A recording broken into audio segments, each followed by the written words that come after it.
Hello student, बहुत बहुत स्वागत है। यूपी बोर्ड कक्षा 10 की विद्यार्थी हैं और आप इस बार बोर्ड एग्जाम 2023 देने वाले हैं। तो आज की वीडियो हिंदी मॉडल पेपर 2023 जो यूपी बोर्ड ने खुद जारी किया है ताकि बच्चे इसको पढ़ करके 70 में 70 नंबर ला सकते हैं। तो आज की वीडियो काफी इंपॉर्टेंट है। इस वीडियो में सीखेंगे कि जो मॉडल पेपर है इसका पूरा full solution A to Z question यानी एक से लेकर के पूरा क्वेश्चन का सोल्यूशन बताएंगे और ओमर सीट कैसे फिलअप करना है, एक एक चीज इस वीडियो में आपको क्लियर होगा। और बोर्ड एग्जाम की जो कॉपी होती है उस पर आपको कैसे लिखना है। तो आज की वीडियो में A to Z क्वेश्चंस को बेस्ट तरीका बताएंगे कि आप 70 में 70 कोई नहीं रोकेगा लाने से आपको। तो वीडियो को तुरंत लाइक कर दीजिए, चैनल पे नए है तो तुरंत सब्सक्राइब करके बेल आइकन प्रेस रखिए। और एक चीज आप सबके लिए मैं नोट्स भी प्रोवाइड करूंगा। आप बोर्ड एग्जाम 2023 में काफी हेल्प इस चैनल से मिलने वाला है। तो चैनल को तुरंत सब्सक्राइब करके बेल आइकन प्रेस कर लीजिए ताकि डेली आपको सबसे पहले यहां से वीडियो मिले।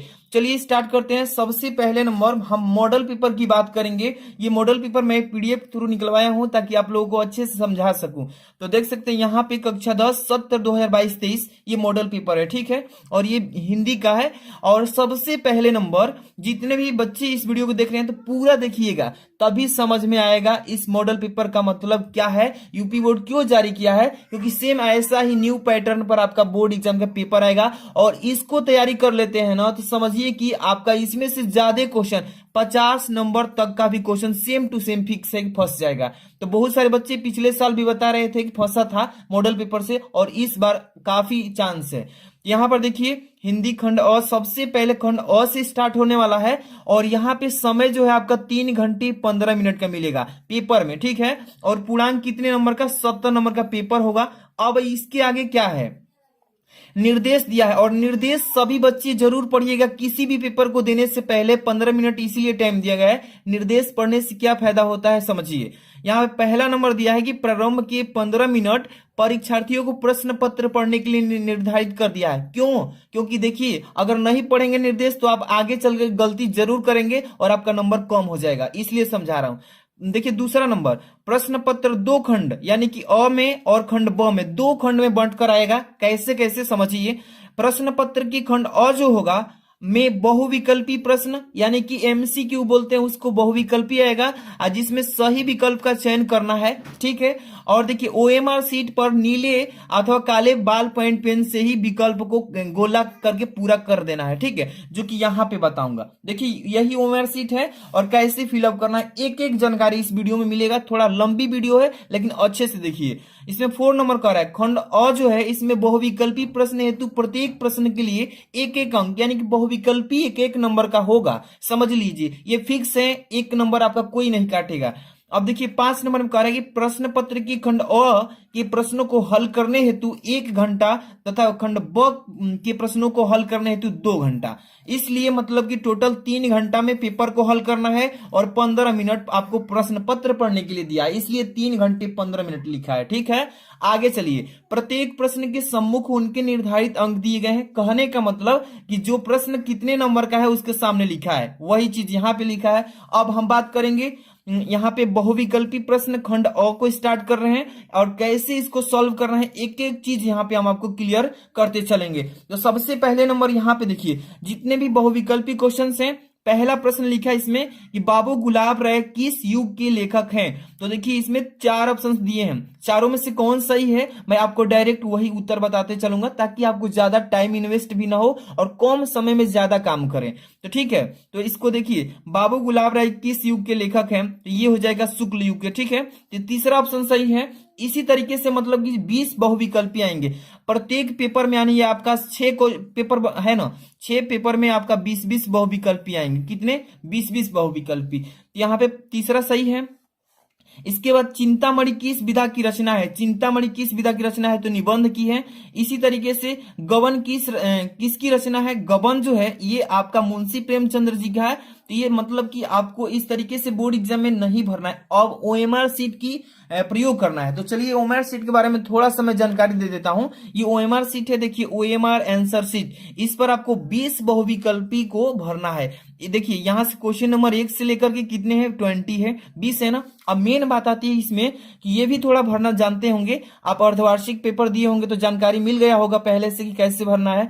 देखिए यहाँ पे जनपद कोड, आप किस जिले से हैं, आपका जनपद कोड, जैसे कि हम बलिया से हैं, यहाँ पे 82 है, और विद्यालय का नाम जहां पे सेंटर गया उस विद्यालय का नाम लिखना है यहाँ पे, लेकिन मैं अ ब स लिख दिया हूं आपको एग्जाम्पल के रूप में। यहाँ पे विद्यालय का कोड, जिस विद्यालय से हैं आप वहां पे उसका कोड लिखा रहेगा, आपको बताया जाएगा, एग्जामिनर बताएगा, जब आप पेपर में बैठेंगे वही बताएगा। जैसे मैं एग्जाम्पल के थ्रू यहाँ पे लिख दिया हूँ एग्जाम्पल के रूप में। यहाँ पे विषय क्या है तो हिंदी का है तो हिंदी लिख देंगे, दोनों भाषा में लिख सकते हैं। यहाँ पे परीक्षार्थी का नाम जैसे कि आपको एग्जाम्पल के रूप में रमेश कुमार यादव लिख दिए हैं, हिंदी में इंग्लिश में दोनों में लिख दिए हैं, कोई बात नहीं।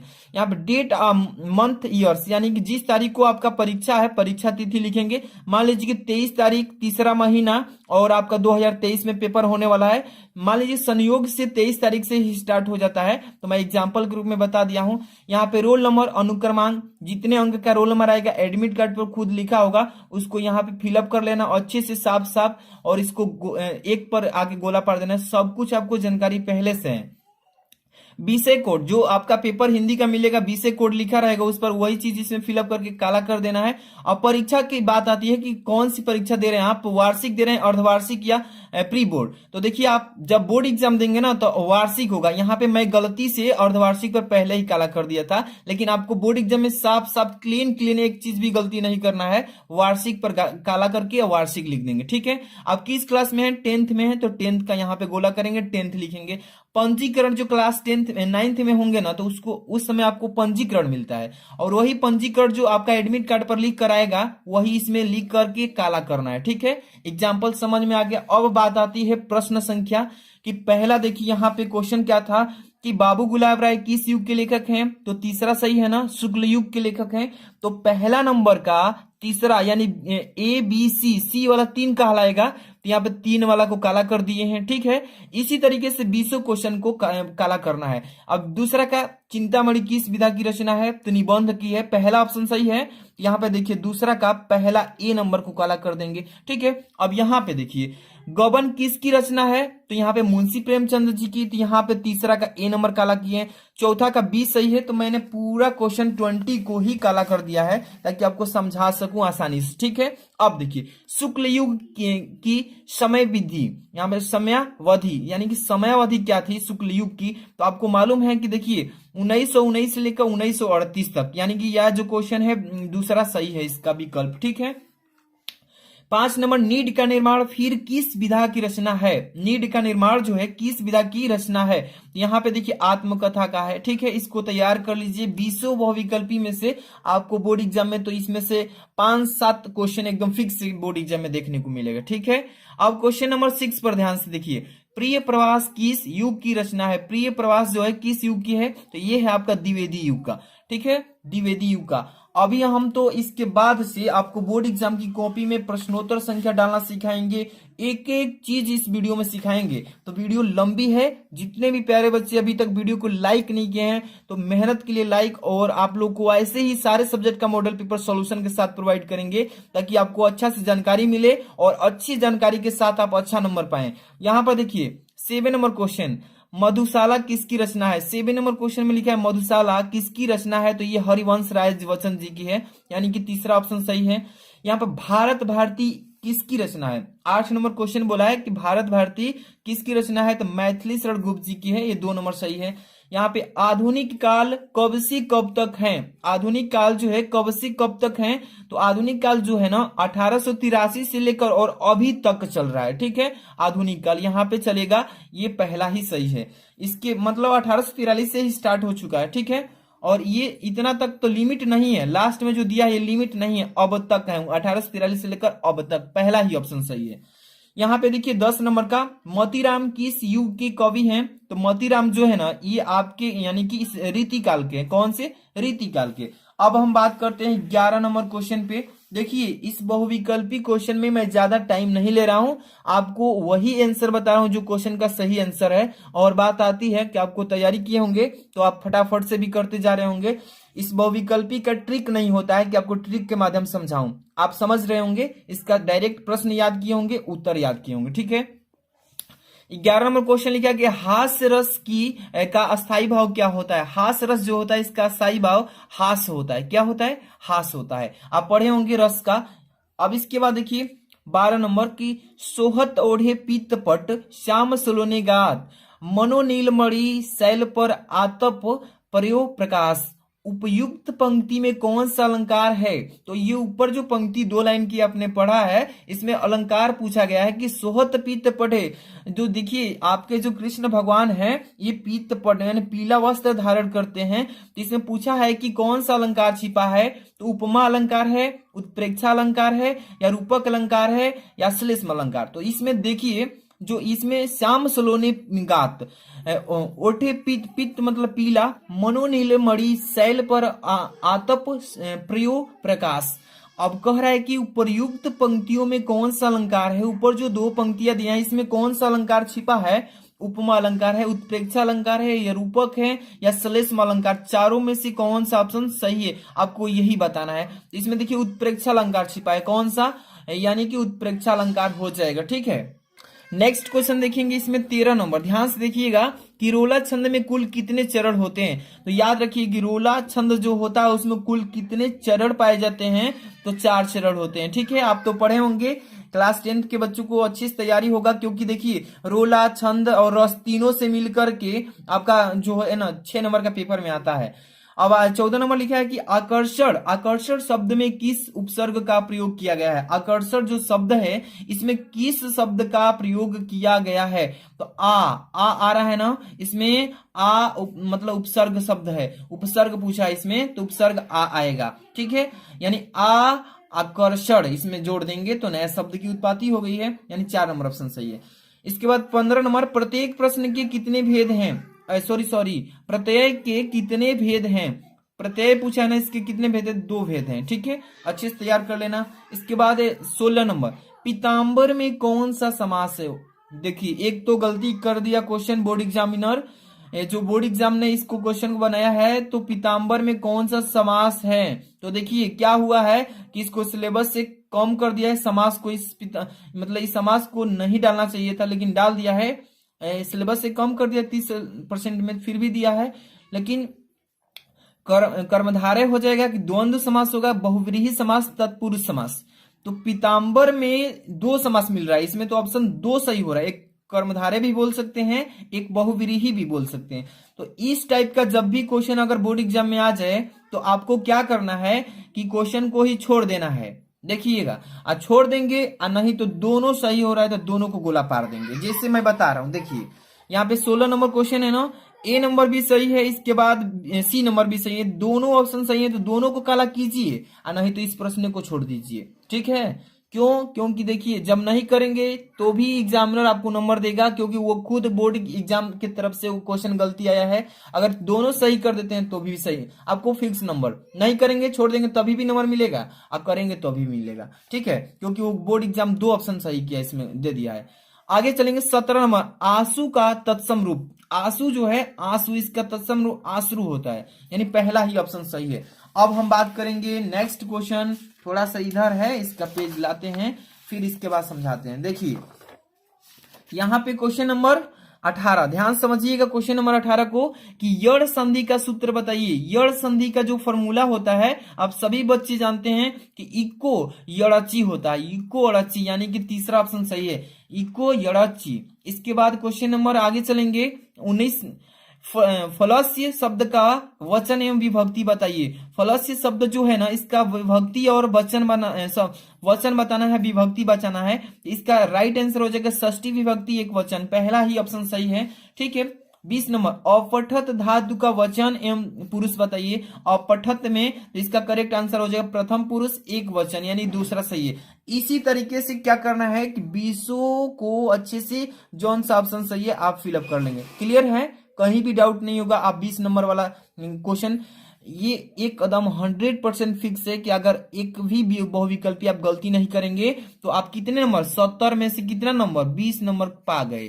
अब रही लड़ाई 50 नंबर की, तो वो लिखित में होती है। अब चलेंगे लिखित के लिए, यहां से स्टार्ट है। देखिए पूर्णांक 50 स्टार्ट हो रहा है, लिखने वाला है ये चीज। अब यहां से स्टार्ट करेंगे वर्णनात्मक प्रश्न खंड ब से। अ नंबर की काम खत्म, ब से स्टार्ट हो रहा है। लिखा है निम्नलिखित गद्यांश पर आधारित 3 प्रश्नों का उत्तर दीजिए। और ये 6 नंबर का प्रश्न है, कितना इंपॉर्टेंट है आप भी समझ सकते हैं। कह रहा है कि निम्नलिखित जो नीचे गद्यांश दिया है इसका सोल्यूशन कीजिए और 3 प्रश्न पूछेंगे, बस उसका जवाब दे दीजिए। 6 नंबर ले लीजिए। कह रहा है कि यह कोई बात नहीं है कि एक स्वभाव और रुचि के लोगों में ही मित्रता हो सकती है। समाज में विभिन्नता देखकर लोग एक दूसरे की ओर आकर्षित होते हैं। और जो गुण हम में नहीं है, हम चाहते हैं कि कोई ऐसा मित्र मिले जिसमें वे गुण हो।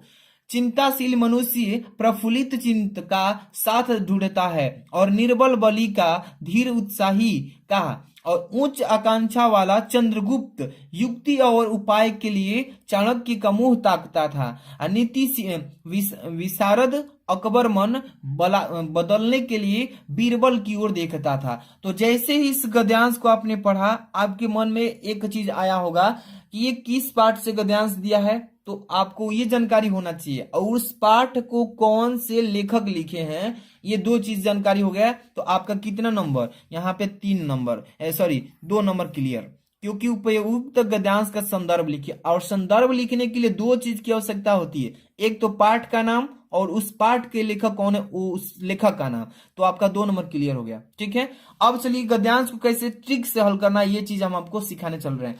अब ये रहा बोर्ड एग्जाम की कॉपी, ये इंटरमीडिएट का है, लेकिन मैं क्लास 10th के लिए बच्चों को इसी पर बना दिया हूं।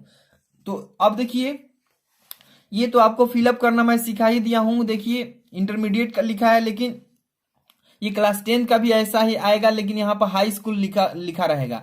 और यहाँ पे परीक्षार्थी का अनुक्रमांक लिखना होगा, अंकों में साफ साफ भरना है, पेपर में दोबारा चलाना नहीं है, पेन को काट कूट नहीं करना है।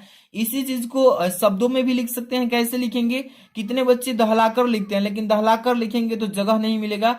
आप एक एक अंक को भी लिख सकते हैं, जैसे 1 2 3 4 5 6 7 8 9। मैं एग्जाम्पल के रूप में लिख दिया हूं कि एडमिट कार्ड पर आपका रोल नंबर साफ साफ लिखा रहेगा, वही चीज भरेंगे। जैसे 1 लिखा है, 2 3 4 5 6 7 8 9, इसी तरीके से आप भी लिखेंगे। यहाँ पे विषय क्या है आपका, तो आपका हिंदी है। अब यहाँ पे प्रश्न पत्र, आप 10 वालों का केवल एक ही प्रश्न पत्र होता है, तो यहाँ पे केवल लिख देंगे बस। यहाँ पे प्रश्न पत्र पर अंकी संकेतांक, जो आपका पेपर मिलेगा ना, पेपर के एक छोटा सा चरकोर में लिखा रहेगा, जैसे कि डीके लिख दिया हूं, डीके, और यहाँ पे 1 से 21 कोड, ऐसे ही भर देना है। यहाँ पे परीक्षा का दिन क्या है, तो गुरुवार है।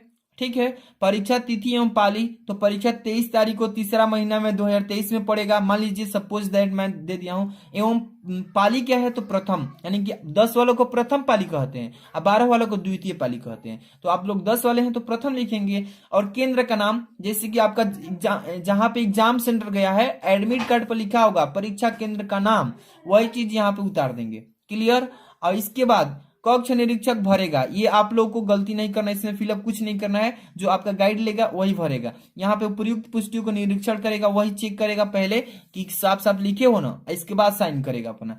परीक्षा कक्ष का यानी किस रूम में आप हैं, यानी किस रूम में आप परीक्षा दे रहे हैं, तो मान लीजिए 1 नंबर रूम में दे रहे हैं तो यहाँ पे 1 नंबर भर लेंगे, 2 नंबर में दे रहे होंगे 2 नंबर भरेंगे, इसी तरीके से। और यहाँ पे देखिए कक्ष निरीक्षक का पूरा नाम, वो स्पष्ट हस्ताक्षर, जो कक्षा में आपका गाइड लेकर के एग्जाम दिलाएगा क्लास में, वो अपना यहाँ पे साइन करेगा। और इसके बाद वो डेट भी डालेगा किस तारीख का परीक्षा है, हिंदी का या इंग्लिश का, जो भी चीज का होगा। इतना आपको छेड़छाड़ नहीं करना। इसके बाद अब चलते हैं गद्यांश का सोल्यूशन करने।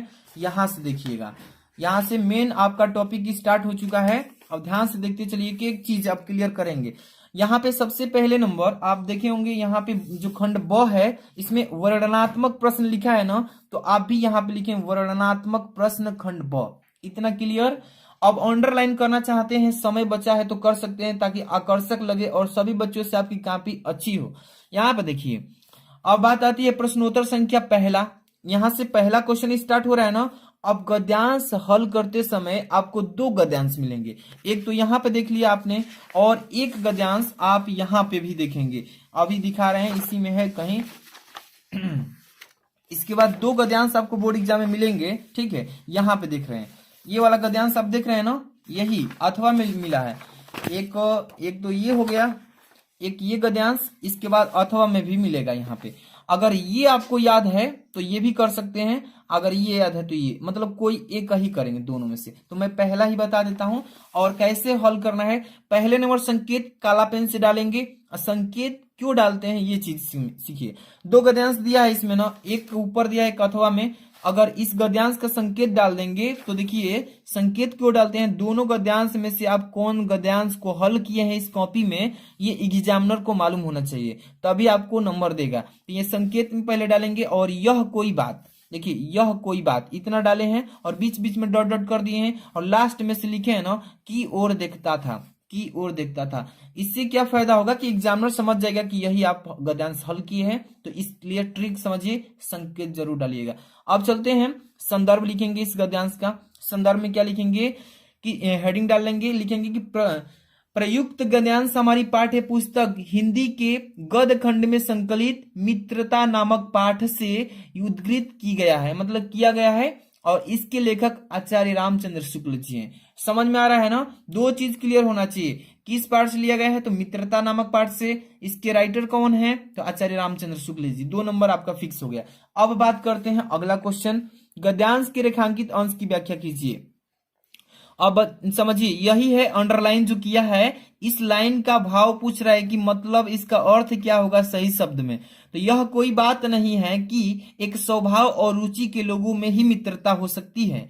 समाज में विभिन्नता देखकर लोग एक दूसरे की ओर आकर्षित होते हैं, मतलब कि जिसके पास अच्छा गुण होगा उसके पास ज्यादातर लोग पहुंचते होंगे और उनसे ज्यादा गुण लेने की कोशिश करते होंगे। तो इस लाइन का अर्थ लिखना है तो यहाँ पे देखिए लिखेंगे 2 नंबर रेखांकित अंश की व्याख्या, अंडरलाइन करेंगे इसका। अब देखिए लिखेंगे कि प्रस्तुत अवतरण में आचार्य रामचंद्र शुक्ल जी कहते हैं कि मित्रता के लिए स्वभाव और मानव रुचि वाले लोगों में ही परस्पर मित्रता हो सकती है, यानी कि जिसके पास अच्छा गुण होगा उसके पास अच्छे ही लोग आएंगे। अब देखिए यह धारणा उचित नहीं है, मतलब कि विपरीत स्वभाव और विपरीत रुचि की समरूपता आवश्यक नहीं होती है। यानी कि देखिए कह रहा है कि जिसके पास अच्छा गुण है और किसी के पास खराब गुण है तो इसके पास वो मतलब समरूपता आवश्यक नहीं है। अब देखिए कुछ लोग सोचते हैं कि यानी समान स्वभाव और समान रुचि रखने वाले में ही परस्पर मित्रता हो सकती है। यानी कुछ लोग कहते हैं कि जिसके पास अच्छा गुण है उसी के पास अच्छा लोग जाएंगे, बुरे गुण वाले लोगों के पास बुरा ही लोग जाएंगे। वही कह रहा है यह धारणा उचित नहीं है कि विपरीत स्वभाव और विपरीत रुचि रखने वाले में ही घनिष्ठ मित्रता हो सकती है। ये तो फिक्स नहीं है, किसी में भी मित्रता हो सकती है घनिष्ठ। लोग विभिन्नता देखकर भी परस्पर आकर्षित होते हैं।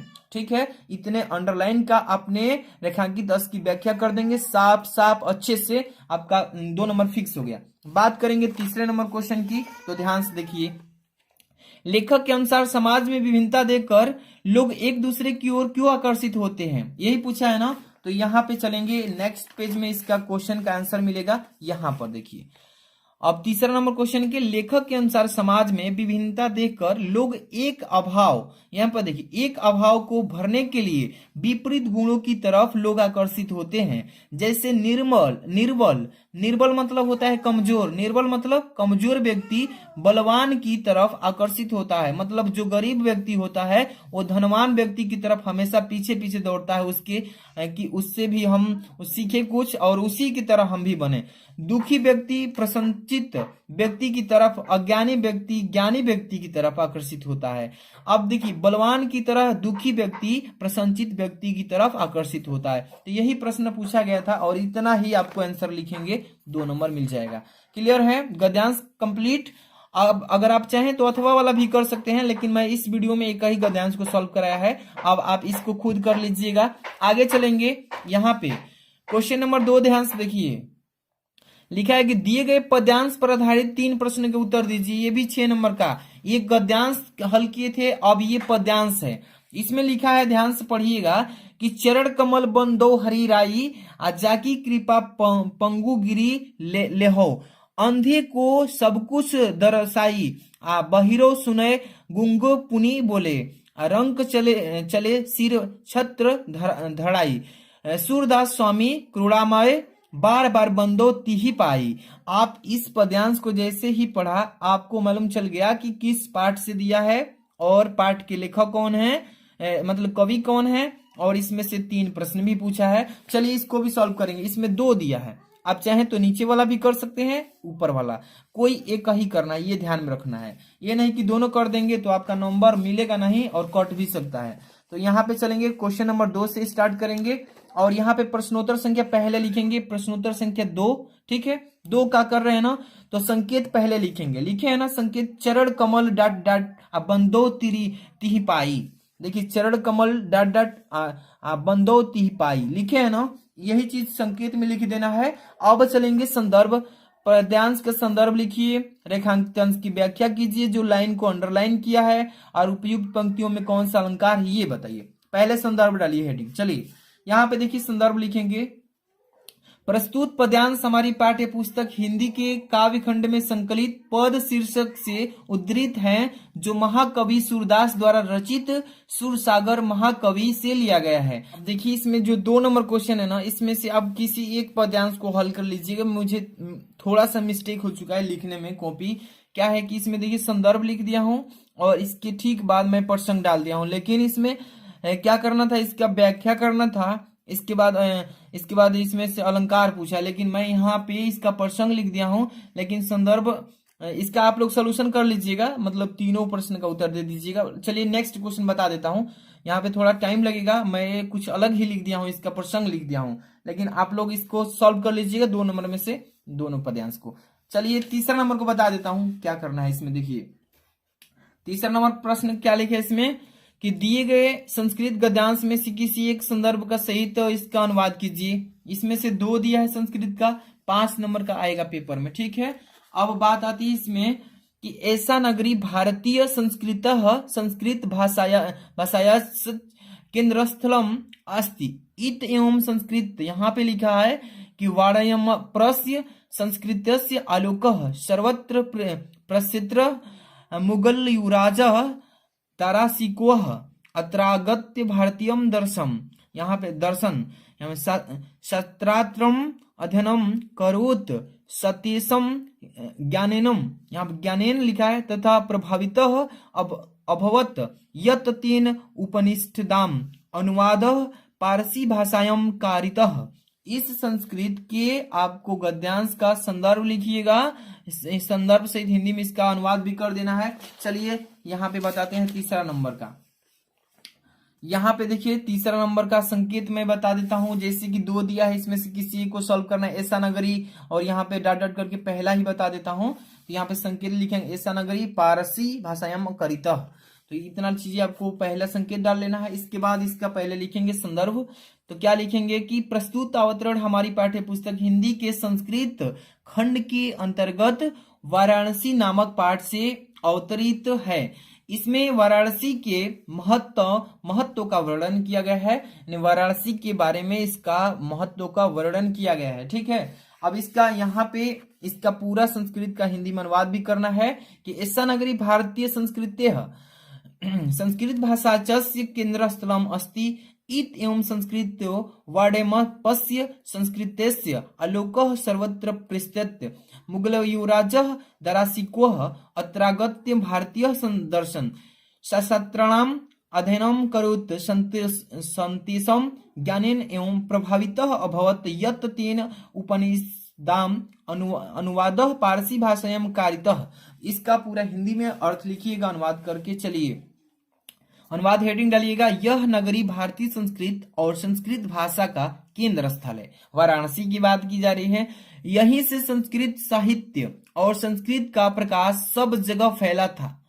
मुगल युवराज दारासिकोह ने यह आकर भारतीय दर्शन शास्त्रों का अध्ययन किया था। वह उनके ज्ञान से ऐसा प्रभावित हुआ कि उसने उपनिषदों का अनुवाद फारसी भाषा में कराया। ठीक है, अब चलिएंगे हम लोग इसका पूरा अनुवाद भी खत्म कर लिए। अब 4 नंबर क्वेश्चन पे चलेंगे। 4 नंबर क्वेश्चन लिखा है कि दिए गए संस्कृत पद्यांश में से किसी एक का संदर्भ सहित हिंदी में अनुवाद कीजिए। यानी कि पद्यांश दिया रहेगा संस्कृत का, आपको उसको सॉल्व करना है। चलिए हम बताते हैं यहां से, ठीक है। लिखा है कि मानम हित्वम प्रियो भवति, क्रोधम हित्वा न शोचति, कामम हित्वार्थवान भवति, लोभम हित्वम सुखी भवेत्। तो यहाँ पे किसी एक पद्यांश को संस्कृत का हल करना है, अथवा में भी दिया है, इसको भी कर सकते हैं। सर्वे भवन्तु सुखिनम सर्वे सन्तु निरामय, इसमें हम दोनों में से कोई एक बता देते हैं। चलिए इसमें अथवा वाला ही बता देते हैं कि प्रश्न में अगर अथवा वाला करना होगा पेपर में तो कैसे करेंगे। मान लीजिए कि सब में तो पहला ही बताया है, लेकिन इसमें कैसे करेंगे अगर अथवा वाला करना होगा तो। देखिए इसमें सर्वे भवन्तु वाला बताते हैं। यहाँ पे प्रश्नोत्तर संख्या पहले डालेंगे 4 का अथवा, ऐसे डालेंगे, ठीक है। अगर अथवा भी यहाँ पे नहीं लिखते हैं तो भी कोई बात नहीं है, लेकिन 4 लिखिएगा। इसके बाद संकेत इसलिए जरूरी है क्योंकि देखिए संकेत से ही मालूम चल जाएगा कौन सा आप किए हैं। सर्वे भवन्तु डॉट डॉट करके और आखिरी में दुख भाग भवेत लिख देंगे इस तरीके से, ठीक है। अब इसका संदर्भ लिखेंगे इसका, तब इसके बाद इसका व्याख्या करेंगे हिंदी में अनुवाद। चलिए लिखेंगे, प्रस्तुत श्लोक हमारी पाठ्य पुस्तक हिंदी के संस्कृत खंड के अंतर्गत भारतीय संस्कृत नामक पाठ से उद्धृत है। इसमें सभी के कल्याण की कामना की गई है, ठीक है, सभी के कल्याण की कामना की गई है। अब देखिए इसका हिंदी में अनुवाद करना है इस संस्कृत का, कि लिखा है कि सर्वे भवन्तु सुखिनः सर्वे सन्तु निरामय, सर्वे भद्राणि पश्यन्तु मा कश्चित् दुख भाग भवेत्। इसका हिंदी में अनुवाद। चलिए देखिए इसमें लिखेंगे कि सब दुखी हो, रोग रहित हो, यहाँ सुखी हो, सॉरी हम दुखी कर रहे हैं, सब सुखी हो, रोग रहित हो, सब कल्याण हो को देखें, कोई भी दुखी ना हो। इसका मतलब यही कह रहा है इसमें। अब चलेंगे आगे इसमें देखेंगे क्वेश्चन। आगे वाला क्वेश्चन जो है 3 नंबर तो कंप्लीट हो चुका है, 4 नंबर भी हो गया। इसके बाद 5 नंबर क्वेश्चन, और ये जो आप क्वेश्चन देख रहे हैं 5 नंबर, ये आता है अपने पठित खंड काव्य के आधार पर निम्नलिखित प्रश्नों में से किसी एक का उत्तर दीजिए। आपका ये जिला वाइज आता है, आपके डिस्ट्रिक्ट वाइज कि आप किस जिले से हैं, आपके जिले के लिए अलग अलग प्रश्न आते हैं। तो आप लोग को कमेंट करके बताना होगा कि आप किस जिले से हैं। आप लोग कमेंट बॉक्स में जरूर कमेंट कीजिए कि मैं आगरा से हूँ, मतलब कि आप जिस जिले से हैं कमेंट कर दीजिए, उसके अनुसार आपको इंपॉर्टेंट क्वेश्चन कराऊंगा, क्योंकि सबको अलग अलग क्वेश्चन आता है तो सभी क्वेश्चन बताना उतना मतलब पॉसिबल नहीं है, अलग अलग वीडियो डालना पड़ेगा उसके लिए। अब बात आती है कि इसके बाद 6 नंबर क्वेश्चन, 6 नंबर क्वेश्चन देखेंगे। इसमें 6 नंबर क्वेश्चन से स्टार्ट करेंगे, ठीक है, 1 मिनट अभी समझाएंगे इसके बारे में। फिर 6 नंबर